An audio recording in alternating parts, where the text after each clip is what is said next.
bitch, I wanna party like Chris.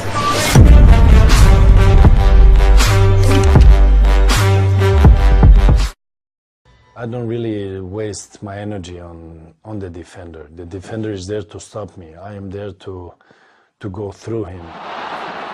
1 against 1, I have to destroy him. That is how I think. My mental is bulletproof. Doesn't matter who is in front of me. I know what I need to do and I know I can do it. Most of the time, it's perfect. In the tougher parts, you're taught the hard way, and I would say that Zlatan he's no angel, he's no saint. He's probably done quite a few things that most people wouldn't be proud of, but then again, that is part of what made him so tough, that he could go all the way to the top. So the background makes all the difference, I think. Honestly, I didn't know that it was so hard for him at home, which I have read in the book today. And we never discuss it, but he managed to hide it on the practice in a way. So I was always open to my players to if they have some problems. I wanted them to come to me and talk about it, but we didn't talk about the problem he had at that time. Zlatan was honest, fun, creative in his language, and with a lovely smile. So he had everything the camera needed. I mean, he was a great character for film. Din egen insats? Nej, jag spelar okej. Kanske missar för många chanser. Många sekvenser du lättar och trixar och leker. Händer inte att de blir lite förbannade nästan när du lurar bort dem? Nej, jag bara skojar lite med dem ibland. Det känns som kom. Okej, jättebra Zlatan. That's the personal side, and of course then amazing skills, techniques, and of course that was a great combination for us. The first time I met him, and then I was really nervous, of course, because I really wanted to write this book, and I was nervous meeting Zlatan, but he didn't really see me at all, I thought. You know, he was talking about other things, and then suddenly he asked me the first question, and he said to me, "David, do you believe in God?" You know, I was nervous. What kind of question is that? And I started to understand, maybe this guy is really religious, or he wanted someone to share his beliefs. I don't know what to say. I don't know, Zlatan. I said, I don't know if I believe in God. And then he looked at me with that Zlatan bling, and he said, then you don't believe in Zlatan either. And I said, yes, I do believe in you, Zlatan. And then he said, no, because God sent me to Rosengård to play football. And I thought, this guy, I mean, he's absolutely crazy. He's a megalomaniac. I mean, he thinks he's God or something. And then he just blinked his eyes, just turned me on. So that was the first meeting with him. I had the image of being bad boy, all the negative stuff, and I needed to work 10 times more than the other to convince everybody and to bring out my quality. And I believed in myself.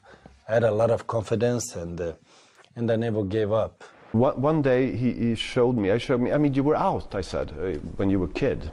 So what was it like when you come home in the evening? He said, come, David. And we walked to the fridge and he opened it, and I was, you know, amazed because it was full. The fridge was all these Italian delicatesses all over. And he said, you know, David, it's still like this. If not my fridge looks like this, you know, I get anxiety, I get anger.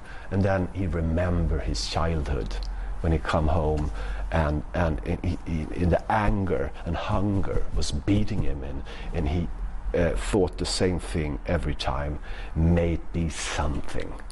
And then he said to me, some days I was hungry as a wolf, and there were only beers in the fridge. And that, David, is a pain in that I will never forget. They would try to attack me, you know, from the journal, from the media, and like they wanted to make me a bad boy, and that is something that has been following me everywhere, but that is something I'm used to. Instead of getting affected, I'm using the situation, and in that moment I was using it because I knew what would happen. I would score, I would do a fantastic game, perfect game, and I would leave. To stand up to someone like Van der Vaart, who was a big name from the academy, who'd been fated from an early age, was a big deal. He was complaining and he wanted something else, but he didn't get it. So for me, that kind of fights, that is what triggers me. That is what I like. That is my area. He's, in one way, he's this tough, very secure guy, but deep inside, he's still this insecure kid from the ghetto. So he has this inside, and I think he uses it, this insecurity and this anger that his childhood gave him. You know, this anger, I want to show them. They think that I'm just this little, you know, immigrant kid, but one day I will show them.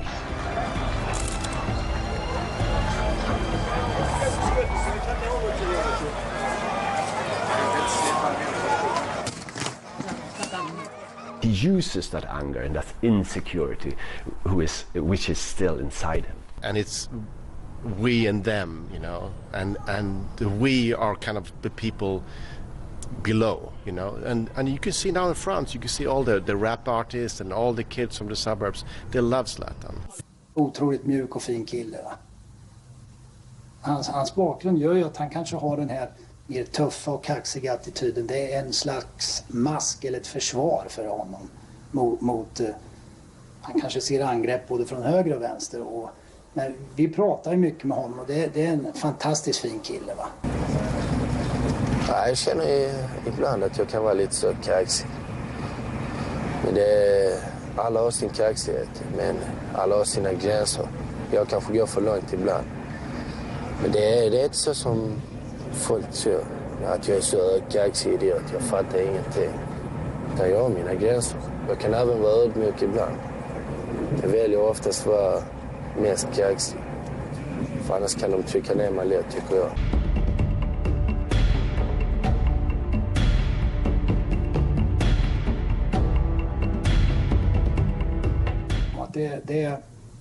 Det är en av de största talangerna, kanske den största jag någonsin har sett komma fram. Han har egentligen allt. He wasn't stand out at that time so much, and he came to Malmö when he was 12, I think, and I was the coach for the under-16 team, and so you work with your players, and then okay, someone could tell you about the player, but I didn't heard about him or have seen him before I got him at the team. And I jumped and I saw Buffon coming on my left side, and I was like, the goal is free because he's not in the goal. And when I did a back heel, I said it's goal, but when I turned around I saw a player and he was jumping, and I said, please don't touch it. And he didn't reach it and it went in. And then he said, no, that was a lucky goal or whatever. But that was the instinct. I knew what I was doing. You can always see him, and he's a little bit arrogant, and yeah, always scored goals that is different, play different. His type of player you don't see so often. So big, athletic, and still that kind of control with the ball. Jag gillar till exempel dribbla, det vet ju hela Sverige nu. Jag gillar dribbla. Så ibland istället för att passa dribblar jag. Så visst kan en lagkamrat bli sur, men det är sånt som händer. Det är inget. Utan det är rätt kul. För att man ska vara kul. Och rätt kul är det inte långt att spela egentligen. What's your style of play? Technical. Technical? Because you're very big. Yeah, but I wear technical fits.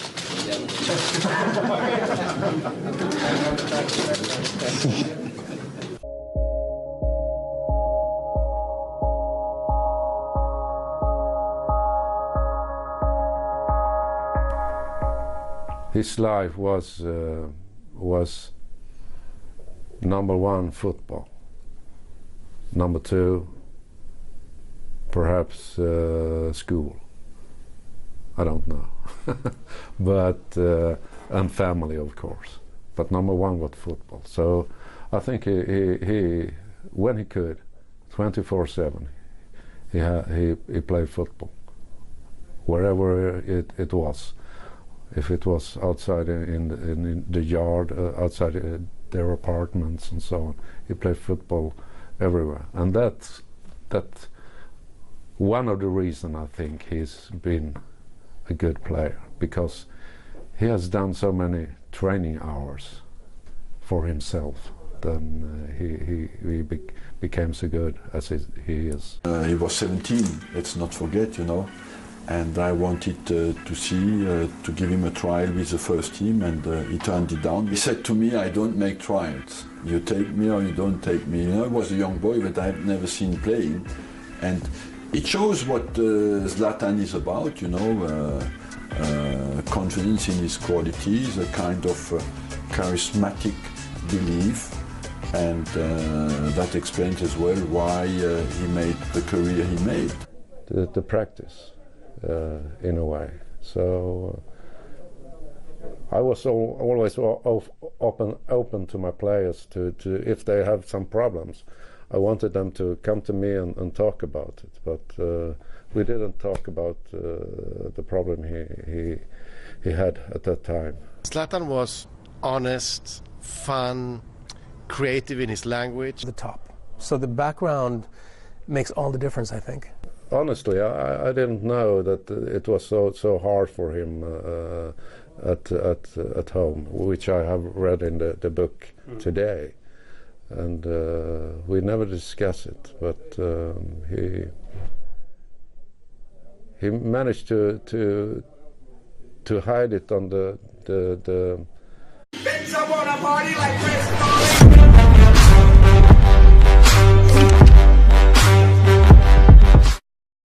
I don't really waste my energy on the defender. The defender is there to stop me. I am there to go through him.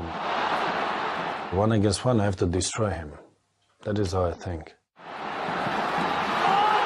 My mental is bulletproof. Doesn't matter who is in front of me. I know what I need to do, and I know I can do it. Most of the time, it's perfect. In the tougher parts, you're taught the hard way, and I would say that Zlatan he's no angel, he's no saint. He's probably done quite a few things that most people wouldn't be proud of, but then again, that is part of what made him so tough, that he could go all the way to... And with a lovely smile, so he had everything the camera needed. I mean, he was a great character for a film. Din egen insats? Nej, jag spelar okej. Men kanske missar för många chanser. Många sekvenser du lättar och trixar och leker. Händer inte att de blir lite förbannade nästan när du lurar bort dem? Nej, jag bara skojar lite med dem ibland. Det känns som